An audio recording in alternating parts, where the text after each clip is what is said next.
जय हिंद दोस्तों, welcome to Priyanka Yadav UP police. Priyanka Yadav UP police YouTube channel में आप सभी लोगों का एक बार फिर से बहुत बहुत स्वागत है। दोस्तों, कैसे हैं आप सभी लोग? उम्मीद करता हूं आप सभी लोग अच्छे होंगे और अच्छे से अपनी तैयारी भी कर रहे होंगे। जैसा कि दोस्तों हमने 1 और 2 मतलब टोटल 2 क्लासों में आपका वर्णमाला चैप्टर कंप्लीट करवा दिया है। और जैसा कि आप लोगों से हमने वादा किया था कि आपको पहले चैप्टर करवाएंगे, उसके बाद जितने भी उससे रिलेटेड क्वेश्चंस बनेंगे वो आपको पूरे एक प्रैक्टिस सेट के जरिए करवा दिए जाएंगे। तो वर्णमाला का प्रैक्टिस सेट लेकर आए दोस्तों, इसमें 45 प्लस क्वेश्चंस हैं। ओके दोस्तों, तो आप लोग अगर अच्छे से उन क्लासों को देखा होगा, दोनों क्लासों को, तो आप लोगों का क्वेश्चन से यहाँ कोई भी गलत नहीं होगा। ओके दोस्तों, तो हम यहाँ डिटेल में ज़्यादा नहीं जाएंगे, सिर्फ क्वेश्चंस और आंसर कराएंगे क्योंकि ज़्यादा लंबी क्लास ना हो। ओके दोस्तों, चलिए आज का पहला क्वेश्चन है आपका। आज का पहला क्वेश्चन है, हिंदी की सात ध्वनि है तो हिंदी की सात ध्वनि कैसी दोस्तों? मूर्धन्य, तालव्य, दंत, ओष्ठ। तो हिंदी की सात ध्वनि आपकी दोस्तों हो जाएगी तालव्य व्यंजन। ओके दोस्तों, तालव्य। अगला क्वेश्चन देखते हैं, निम्न में से महाप्राण वर्ण हैं तो महाप्राण वर्ण कौन सा है दोस्तों? महाप्राण तो आपको पता होना चाहिए कौन से वर्ण होते हैं। प्रत्येक वर्ग का दूसरा और चौथा महाप्राण होता है, और पहला, तीसरा, पांचवा ये क्या होते हैं दोस्तों? ये अल्प प्राण होते हैं और ये महाप्राण होते हैं। तो दोस्तों आपको इसमें बताना है महाप्राण वर्ण कौन सा है। तो दोस्तों पड़ेगा ता और था। ता के बाद था, दूसरा, पहला, दूसरा। ये देखो दूसरा वर्ण है दोस्तों, तो दूसरा कहाँ है? ऑप्शन ए में था आपका क्या हो जाएगा? महाप्राण वर्ण। ओके दोस्तों, विकल्प आपका ए राइट आंसर होगा। अगला क्वेश्चन देखते हैं, कौन वर्ण ओष्ठ नहीं है दोस्तों? ये आपको क्वेश्चन में बहुत अच्छे से देखना है, कौन सा वर्ण ओष्ठ नहीं है। ये ना आप लोग पढ़ लीजिएगा कि ओष्ठ है, कौन सा वर्ण ओष्ठ नहीं है। तो ओष्ठ कौन कौन से होते हैं दोस्तों, ये आपको पता होना चाहिए। ओष्ठ वर्ण आपके पूरे पा वर्ग के पूरे वर्ग वर्ण जो होते हैं वो आपके ओष्ठ होते हैं। पा, फा, बा, भा, मा। और क्या होता है? छोटा ऊ और बड़ा ऊ। तो पा, फा, बा, भा, मा, छोटा ऊ और बड़ा ऊ, लेकिन आ कहीं पर भी नहीं आया, तो आपका विकल्प डी राइट आंसर हो जाएगा। आपका ओष्ठ वर्ण नहीं है। ओके दोस्तों, उम्मीद करता हूँ कि ये चीज़ आप लोग अच्छे से समझ गए होंगे। आगे क्वेश्चन है आपका, हिंदी शब्दकोश में अंग और आह किस वर्ण के साथ आता है? तो अंग और आ किस वर्ण के साथ आता है दोस्तों?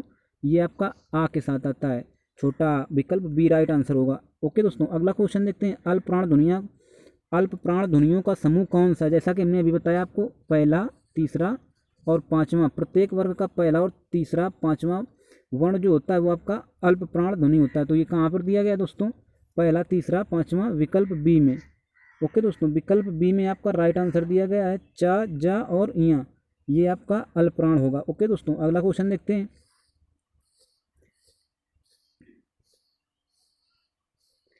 अगला क्वेश्चन दोस्तों है आपका, निम्न में से कौन सा शब्द आमात्रिक है?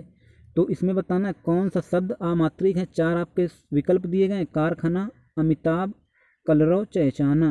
तो इसमें आमात्रिक शब्द बताना है दोस्तों। ये जितने भी क्वेश्चन हैं प्रीवियस ईयर पेपर में पूछे गए क्वेश्चन हैं, कोई क्वेश्चन ऐसा नहीं जो क्वेश्चन पूछा न गया हो। ओके दोस्तों, तो आपका कलरव, विकल्प सी में कलरव जो दिया गया है ये आपका आमात्रिक शब्द है, विकल्प सी राइट आंसर होगा। अगला क्वेश्चन है, वर्ण शब्द का अर्थ नहीं होता है। तो वर्ण शब्द का अर्थ क्या नहीं होता है? रंग, आकाश, जाति, अक्षर। तो वर्ण शब्द का अर्थ आकाश नहीं होता, विकल्प बी आपका राइट आंसर होगा। अगला क्वेश्चन दोस्तों है क्वेश्चन नंबर 8।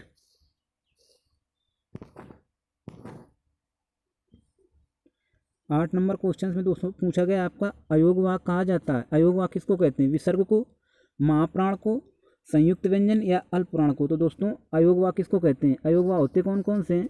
अंग और आहा। तो ये क्या आहा में जो लगा ये चिन्ह किसका है? विसर्ग का। तो अयोग वाक्य किसको कहते हैं? विसर्ग को कहते हैं, विकल्प ए आपका राइट आंसर होगा। अगला क्वेश्चन है दोस्तों आपका, कौन सा वर्ण घोष नहीं है? तो आपको कौन सा घोष नहीं ये बताना है। आपके ऑप्शन दिए गए रा, ता, सा और टा। तो इसमें आपको बताना कौन सा घोष नहीं है। तो इसका विकल्प आप लोगों का दोस्तों हो जाएगा बी वाला, ता आपका घोष नहीं है, टा आपका घोष वर्ण नहीं है, विकल्प बी राइट आंसर होगा। अगला क्वेश्चन देखते हैं, टा वर्ग में किस प्रकार के व्यंजन है? टा वर्ग में किस प्रकार के व्यंजन है? ये आपको हमने बताया था, टा वर्ग में किस प्रकार के व्यंजन आते हैं। तो टा वर्ग में आपके आते हैं, का वर्ग होता है कंठ, और चा वर्ग होता है तालव्य, और टा वर्ग आपका होता है क्या? मूर्धन्य। तो दोस्तों मूर्धन्य किस ऑप्शन में दिया गया? विकल्प सी में, मूर्धन्य व्यंजन है, टा वर्ग के मूर्धन्य व्यंजन है सभी। और कौन कौन से होते हैं? री और रा और सा ये भी अलग से याद रखना है। टा वर्ग के जितने भी वर्ण होते हैं वो तो होते ही, और लेकिन री रा और सा ये भी आपके मूर्धन्य व्यंजन होते हैं। विकल्प सी आपका राइट आंसर होगा। अगला क्वेश्चन देखते हैं। अगला क्वेश्चन है दोस्तों, किन ध्वनियों को अनुस्वर कहा जाता है। दोस्तों आपको पता होना चाहिए किन ध्वनियों को अनुस्वर कहा जाता है। जैसे हमने आपको बताया था प्रत्येक वर्ग का पंचमा अक्षर। पंचमा अक्षर क्या होता है दोस्तों, नासिक या अनुनासिक कुछ भी बोल सकते हैं इसको। तो दोस्तों इसका विकल्प ए राइट आंसर हो जाएगा। स्वर के बाद आने वाली नासिक ध्वनियों को क्या कहते हैं, हम अनुस्वर कहते हैं। विकल्प ए आपका राइट आंसर होगा। अगला क्वेश्चन है, प्रयत्न के आधार पर ला किस प्रकार की ध्वनि है। तो प्रयत्न के आधार पर ला, ये जो ला है किस प्रकार की ध्वनि है, ये आपकी पार्श्विक ध्वनि है। विकल्प आपका ए राइट आंसर होगा। अगला क्वेश्चन दोस्तों देखते हैं। अगला क्वेश्चन है, किस शब्द में री स्वर नहीं लगा है। तो री स्वर किस में नहीं लगा, कृपा, कृष्णा, दृष्टि, रिवाज। दोस्तों इसका विकल्प आपका डी वाला सही हो जाएगा। रिवाज में आपका री स्वर नहीं लगा है। अगला क्वेश्चन है, हिंदी वर्णमाला में अंग और आह क्या हैं। अभी दोस्तों हमने आपको आगे बताया अंग और आ क्या हैं, ये आपके अयोगवाह है। विकल्प सी आपका राइट आंसर होगा। ये क्वेश्चन आपका यूपी SSS आबकारी सिपाही द्वितीय पाली परीक्षा 2016 दोस्तों इसको हमने भी पेपर में दिया था। ये क्वेश्चन आपका पूछा गया हुआ क्वेश्चन है। ओके दोस्तों अगला क्वेश्चन देखते हैं। अगला क्वेश्चन आपका क्वेश्चन नंबर 15 है, किस शब्द में री स्वर नहीं लगा। ये दोबारा से रिपीट हुआ क्वेश्चन, लेकिन इसमें ऑप्शंस अलग हैं कुछ। कृपा, कृष्णा, दृष्टि, इसमें आपका री स्वर लगा हुआ, लेकिन आज जो शब्द दिया गया है इसमें कोई आपका री स्वर नहीं लगा है। तो विकल्प डी आपका राइट आंसर होगा। अगला क्वेश्चन है, निम्नलिखित व्यंजनों में से कौन सा संयुक्त व्यंजन नहीं है। ये भी दोस्तों आपका आबकारी सिपाही परीक्षा में पूछा गया क्वेश्चन है। कौन सा संयुक्त व्यंजन नहीं। संयुक्त व्यंजन सबसे पहले पता होना चाहिए दोस्तों, हमने आपको बताया था छात्र, ज्ञा और स्रा। तो दोस्तों इसमें कौन सा नहीं है, बी वाला विकल्प, क्योंकि ये सा पेचरीसा वाली सा नहीं होता है। छात्र, ज्ञा और स्रा ये चीज़ें होती हैं, लेकिन सा नहीं होती। तो विकल्प आपका बी राइट आंसर होगा। अगला क्वेश्चन है, निम्नलिखित में से दंत वर्ण है। तो दंत वर्ण कौन सा है दोस्तों, आप लोगों को बताना है। दंत वर्ण किस वर्ग को कहते हैं। टा वर्ग के जितने भी वर्ण आते हैं उनको हम क्या कहते हैं, दंत। और ला और सा ये भी आपका दंत में जोड़ा जाता है, लेकिन आपका विकल्प दिया गया है जो सी वाला, ये आपका क्या है। अरे सॉरी दोस्तों, इसमें पूछ रहा कौन सा दंत वर्ण है, हमने सोचा कौन सा दंत वर्ण नहीं है।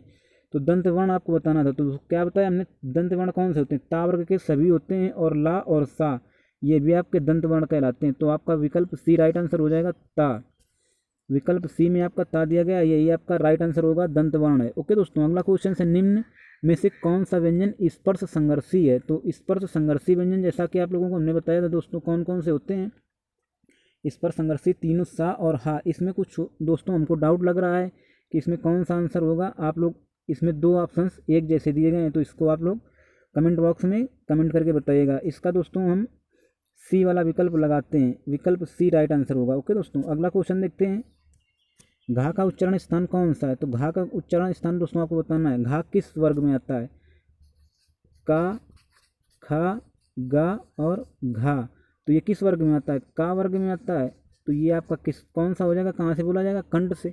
तो विकल्प आपका बी राइट आंसर होगा। घा का उच्चारण स्थान कंठ है। ओके दोस्तों अगला क्वेश्चन देखते हैं। अगला क्वेश्चन है, हिंदी वर्णमाला में व्यंजनों की संख्या है। दोस्तों हिंदी वर्णमाला में व्यंजनों की संख्या कितनी है, 32, 34, 33 या फिर 36। हिंदी वर्णमाला में आपकी कितनी संख्या है व्यंजनों की, ये आपको बताना है। यूपी SSS वीडियो एग्जाम 2015 में पूछा गया है, और बीएड एंट्रेंस एग्जाम में भी पूछा गया क्वेश्चन है। बहुत पुराना क्वेश्चन है ये, और बहुत ही अच्छा क्वेश्चन है दोस्तों। बहुत सारे बच्चे इसको गलत करते हैं। हिंदी वर्णमाला में व्यंजनों की संख्या कितनी, 33 है दोस्तों। अगर कुल पूछे तब आपको 52 बताना है, लेकिन केवल व्यंजनों की संख्या पूछी गई है, 33 आपको राइट आंसर बताना है। ओके दोस्तों अगला क्वेश्चन है, हिंदी शब्दकोश के अनुसार संतान, सकल, सचल, सक्षम शब्दों का सही क्रम क्या है। तो इसका सही क्रम दोस्तों आपका विकल्प डी राइट आंसर होगा। संतान, सकल, सक्षम, सचल ये आपका राइट आंसर होगा। अगला क्वेश्चन देखते हैं दोस्तों। अगला क्वेश्चन है, हिंदी शब्दकोश में छा का क्रम किस वर्ण के बाद आता है। तो छा दोस्तों किस किस से मिलकर बनती है, का प्लस सा, इसके बराबर क्या होता है छा दोस्तों। तो किस वर्ण के क्रम के बाद आता है, तो ये आपका आता है का। तो इसका विकल्प क्या होगा दोस्तों, आपका विकल्प ए राइट आंसर होगा। अगला क्वेश्चन देखते हैं। अगला क्वेश्चन आपका है, ए के उच्चारण स्थान का नाम क्या है। तो ए के उच्चारण स्थान को क्या कहते हैं, कंठ तालव्य। विकल्प डी आपका राइट आंसर हो जाएगा। ए और ए ये कहाँ से बोले जाते हैं, कंठ तालव्य से। ओके दोस्तों निम्नलिखित में से कौन सा वर्ण अंतस्थ नहीं है? अंतस्थ नहीं है, ये चीज़ आपको पकड़ना है। या, रा, ला, वा, ये चीज़ें होती हैं, लेकिन हा आपका क्या है? अंतस्थ व्यंजन नहीं है। तो विकल्प बी आपका राइट आंसर होगा। अगला क्वेश्चन है आपका, अघोष वर्ण कौन सा है? तो इसमें बताना है अघोष वर्ण कौन सा है। क्वेश्चन नंबर 25 का 25 नंबर क्वेश्चन का विकल्प आपका डी वाला सही हो जाएगा। अघोष वर्ण सा, सा जो है ये सपेरा वाली, ये अघोष वर्ण नहीं है। सॉरी दोस्तों, अघोष वर्ण है ये। अघोष वर्ण पूछ रहा कौन सा है, तो सा आपका क्या है? अघोष वर्ण।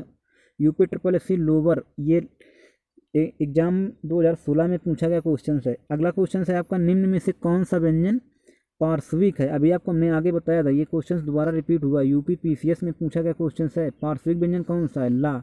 और प्रकंपित व्यंजन पूछे या लुंठित, तो क्या होगा? रा। ओके दोस्तों, ये चीज़ें आपको अच्छे से पता होना चाहिए। आगे देखते हैं क्वेश्चन क्या है। जिसने भी सही से आप लोगों ने थ्योरी वाली क्लास ली होगी, उसका क्वेश्चन वो कोई भी क्वेश्चन गलत नहीं होगा। हिंदी की तालव्य ध्वनियाँ हैं, तो दोस्तों हमने बताया था तालव्य ध्वनियाँ कौन सी? कंठ, तालु, मूर्धा, दंत, होष्ट, ये सभी कैसे सीरियल से बताया था। तो कंठ, तालव्य, तालव्य कौन सा? का और चा। तो चा, चा, छा, जा, झा वाली जितनी भी होंगी वर्ग की, वो आपकी क्या होंगी? तालव्य। तो विकल्प ए में आपका राइट आंसर दिया गया। चा, छा, जा, झा, ये आपकी कैसी तालव्य ध्वनियाँ हैं। इसके बाद आपको बताना है अल्प प्राण कौन सी ध्वनि अल्प प्राण है? अल्प प्राण क्या होता है? पहला, तीसरा, पांचवा, और महाप्राण क्या होता है? दूसरा, चौथा। तो अल्प प्राण कौन सा है? आपका वर्ण बताना है कौन सा अल्प प्राण है? खा, धा, या फिर था, या ता। तो इसका विकल्प आप लोगों को कौन सा सही हो जाएगा? ता। ता, था, दा, धा। ता किस में आता है? पहले में आता है, तो ता आपका हो जाएगा अल्प प्राण। अगला क्वेश्चन देखते हैं। अगला क्वेश्चन आपका, यार अलावा किस वर्ग के व्यंजन है? तो यार अलावा किस वर्ग के व्यंजन है? तालव्य, ऊष्म, अंतस्थ, ओष्ठ। इसका दोस्तों विकल्प आपका सी वाला राइट आंसर हो जाएगा। यार अलावा कौन से वर्ग के हैं? अंतस्थ व्यंजन है ये। हिंदी की स्पर्श, अघोष, महाप्राण, दंत व्यंजन ध्वनि है। तो इसमें आपको बताना अघोष, महाप्राण, दंत व्यंजन ध्वनि कौन सी है? तो इसका विकल्प आप लोगों का सही हो जाएगा दोस्तों सी वाली। सी वाला जो था आपका है, ये अघोष, महाप्राण और दंत व्यंजन है। ओके दोस्तों, अगला क्वेश्चन देखते हैं। अगला क्वेश्चन है, निम्नलिखित में से अर्धस्वर कौन सा है? तो अर्धस्वर बताना है कौन सा है। तो विकल्प इसमें जैसे दोस्तों हमने बताया था, अर्धस्वर होता है आपका या और वा। तो अर्धस्वर कौन सा है? या। आपको ऑप्शन ए में दिया गया है, तो विकल्प ए आपका राइट आंसर हो जाएगा। ओके दोस्तों, अगला क्वेश्चन है, हिंदी की स्पर्श, घोष, महाप्राण, ओष्ठ व्यंजन ध्वनि है। तो इसका क्वेश्चन नंबर 32 का कौन सा ऑप्शन सही होगा? इसका ऑप्शन होगा आपका ए वाला, क्योंकि ये आपकी घोष है और महाप्राण और ओष्ठ व्यंजन ध्वनि भी है। ओके दोस्तों, अगला क्वेश्चन देखते हैं। अगला क्वेश्चन है, इनमें से कौन संयुक्त व्यंजन नहीं है? संयुक्त व्यंजन बताया था छात्र, ज्ञा और श्रा। दोस्तों आपका फा, कहीं पर भी फा की बात नहीं की गई है, तो ये आपका डी ऑप्शन वाला बिल्कुल राइट आंसर हो जाएगा। ओके दोस्तों, अगला क्वेश्चन है, निम्नलिखित में से कौन सा स्वर समृत है? तो समृत स्वर आपको बताना कौन सा है। समृत आपका बड़ा आ है, औ है, छोटी ई है, या फिर ए है। तो दोस्तों इसका ऑप्शन आप लोगों का हो जाएगा कौन सा समृत है, तो ई आपका समृत हो जाएगा। तो विकल्प सी में आपका राइट आंसर दिया गया है, छोटी ई आपका समृत स्वर हो जाएगा। अगला क्वेश्चन देखते हैं। अगला क्वेश्चन आप लोगों से पूछा गया है, निम्न में से कौन सा व्यंजन पार्श्विक? दोस्तों बहुत ही बार रिपीट हो रहा है पार्श्विक। यूपी SSC कनिष्ठ सहायक परीक्षा 2015 में क्वेश्चन पूछा गया पार्श्विक, और हमने बताया प्रकंपित या लुंठित। पार्श्विक ध्वनि हो जाएगी ला, और प्रकंपित या लुंठित ध्वनि होगी आपकी रा। ये चीज़ें आपको बार बार बता रहे हैं, आपको अच्छे से पढ़कर और याद करके जाना है एग्जाम्स में। ओके दोस्तों, अगला क्वेश्चन देखते हैं। अगला क्वेश्चन आपका है, हिंदी की मूर्धन्य ध्वनियाँ हैं। तो मूर्धन्य ध्वनियाँ आपको अभी हमने बताया था कौन से वर्ग की मूर्धन्य ध्वनियों को। मूर्धन्य ध्वनियाँ कौन सी वर्ग की होती हैं? टा वर्ग की होती हैं। तो टा, ठा, डा, ढा, अणा। तो कौन से वर्ग में? आपका विकल्प बी में आपका दिया गया राइट आंसर, टा, ठा, डा, ढा, अणा। ये आपकी कैसी ध्वनियाँ हैं? मूर्धन्य ध्वनियाँ। अगला क्वेश्चन देखते हैं, भाषा विज्ञान की दृष्टि से बड़ा ऊ किस प्रकार का स्वर है? तो बड़ा ऊ आपका किस प्रकार का शब्द है, ये आपको बताना है। ये आपका है पश्च समृत, पश्च समृत। ओके दोस्तों, विकल्प डी आपका राइट आंसर हो जाएगा। अगला क्वेश्चन है, हिंदी की बा ध्वनि है। हिंदी की बा ध्वनि कैसी है, ये आपको बताना है। दंत ध्वनि है, ओष्ठ ध्वनि है, वक्र ध्वनि है, या फिर तालव्य ध्वनि है। तो हिंदी की आपकी बा ध्वनि कैसी हो जाएगी? ओष्ठ, क्योंकि पा, फा, बा, भा, मा, ये आपकी किस वर्ग में आती है? पा वर्ग में। तो ओष्ठ ध्वनि, पा वर्ग की जो भी ध्वनियाँ होती हैं वे क्या होती हैं? ओष्ठ ध्वनि। तो विकल्प बी आपका राइट आंसर हो जाएगा। ओके दोस्तों, अगला क्वेश्चन देखते हैं। अगला क्वेश्चन से आप लोगों से पूछा गया निम्नलिखित में से दंत ध्वनि है। तो दोस्तों दंत ध्वनि बताया था, अभी हमने बार बार बता रहे हैं दंत ध्वनि किस वर्ग को कहते हैं, ता वर्ग को। तो ता वर्ग का कौन सा है इसमें विकल्प, विकल्प सी में आपका ता दिया गया है, तो ता आपका राइट आंसर हो जाएगा। ता कैसी ध्वनि है, दंत ध्वनि है। ओके दोस्तों, कौन सी ध्वनि महाप्राण नहीं है, ये आपको पकड़ना है। कौन सी ध्वनि महाप्राण नहीं है, खा है, घा, जा या फिर झा। दोस्तों महाप्राण हमने क्या बताया, दूसरा और चौथा ये आपकी कैसी होती है, महाप्राण होती हैं। लेकिन पहला, तीसरा और पांचवा ये अल्पप्राण होती हैं। तो इसमें कौन सा महाप्राण ध्वनि नहीं है ये आपको बताना है। तो इसका विकल्प आपका सी वाला राइट हो जाएगा। जा आपकी कौन सी ध्वनि है, ये महाप्राण ध्वनि नहीं है। ओके दोस्तों, ये आपकी कैसी है, ये आपकी अल्प प्राण ध्वनि है। विकल्प सी राइट आंसर होगा। अगले क्वेश्चन की तरफ चलते हैं। किस वर्ग का उच्चारण स्थान कंठ तालु है, किस वर्ग का उच्चारण स्थान कंठ तालु है। ये यूपी ट्रिपल एससी चकबंदी लेखपाल परीक्षा 2015 में क्वेश्चन पूछा गया था। तो कंठ तालु किस वर्ग का उच्चारण स्थान है जो कंठ तालु से बोला जाता है। तो इसका विकल्प आप लोगों का कौन सा सही हो जाएगा, विकल्प डी। ये आपका ऐसा शब्द है, वर्ण है जो आपका कंठ तालु से बोला जाता है। विकल्प डी आपका राइट आंसर होगा। ओके दोस्तों, अगला क्वेश्चन देखते हैं। निम्न में से कौन सा व्यंजन संघर्षी है, ये भी आपका लेखपाल परीक्षा में पूछा गया क्वेश्चन है। संघर्षी व्यंजन आपको बताना है। तो संघर्षी व्यंजन दोस्तों क्या बताया था, तीनों आपकी सा होती हैं, ये तीनों सा और आपका एक होता है हा, ये ऊष्म संघर्षी व्यंजन होते हैं। लेकिन एक आपका क्वेश्चन ऐसा है जिसमें आपको डाउट है, क्योंकि उसमें ये भी दिया गया और ये भी दिया गया है, लेकिन ऑप्शंस में क्या, उसमें हा को सही माना है। तो इसमें क्या होगा, संघर्षी व्यंजन आपका क्या होगा, विकल्प सी राइट आंसर होगा, हा। ओके दोस्तों, अगला क्वेश्चन देखते हैं। अगला क्वेश्चन से निम्नलिखित में से कंठ ध्वनियाँ कौन सी हैं। तो कंठ ध्वनियाँ कौन सी हैं ये आपको बताना है। इसके विकल्प दिए गए का, खा, या, रा, चा, जा, टा, अणा। दोस्तों कंठ ध्वनियाँ कौन सी होती हैं, का वर्ग की सभी ध्वनियाँ आपकी कंठ होती हैं। तो का वर्ग का किस ऑप्शन में दिया गया है, का, खा, विकल्प ए में दिया गया है, तो आपका राइट आंसर हो जाएगा। ओके दोस्तों, अगला क्वेश्चन से छा ध्वनि किस स्वर के अंतर्गत आती है। तो छा ध्वनि किस स्वर के अंतर्गत आती है, मूल स्वर, घोष वर्ण, संयुक्त वर्ण, तालव्य। ओके दोस्तों, तो छा की कौन सी आती है, संयुक्त वर्ण में। विकल्प सी आपका राइट आंसर होगा। अगले क्वेश्चन की तरफ चलते हैं। अगला क्वेश्चन आपका दोस्तों पूछा गया निम्नलिखित में से उच्चारण स्थान के आधार पर मूर्धन्य व्यंजन बताइए। तो मूर्धन्य व्यंजन हमने बार बार आपको बताया, मूर्धन्य व्यंजन कौन से होते हैं, टा वर्ग का जितना भी मैटर होता है आपका मूर्धन्य व्यंजन होता है। तो टा वर्ग का कौन सा, उनका कौन सा आ रहा, टा, ठा, डा, ढा, अणा, डा, ढा, अणा। तो डा और ढा किसमें है, विकल्प सी में। ओके दोस्तों, विकल्प सी आपका राइट आंसर होगा। उम्मीद करते हैं दोस्तों ये आपके 46 क्वेश्चंस थे दोस्तों। आप लोगों ने 46 के 46 क्वेश्चंस को अटेम्प्ट किए होंगे, और इसमें आप लोगों का क्या स्कोर रहा वो आप लोग कमेंट बॉक्स में कमेंट करके ज़रूर बताएंगे। और ये प्रैक्टिस सेट कैसा लगा दोस्तों, और क्लासें आपको कैसी लग रही हैं, ये भी आप लोग कमेंट बॉक्स में कमेंट करके बता सकते हैं। ओके दोस्तों, अब आपका अगला चैप्टर होगा संधि। संधि आप लोगों को हम पहले पढ़ाएंगे, इसके बाद जितना भी आपका संधि से क्वेश्चंस बनेगा वो आपको हम एक प्रैक्टिस सेट में पूरा कंप्लीट करा देंगे। जो भी डाउट हो आप लोग इस वीडियो में कमेंट करके पूछ सकते हैं। आपको मिलेंगे नेक्स्ट वीडियो में, तब तक के लिए बाय बाय, टेक केयर, जय हिंद, धन्यवाद।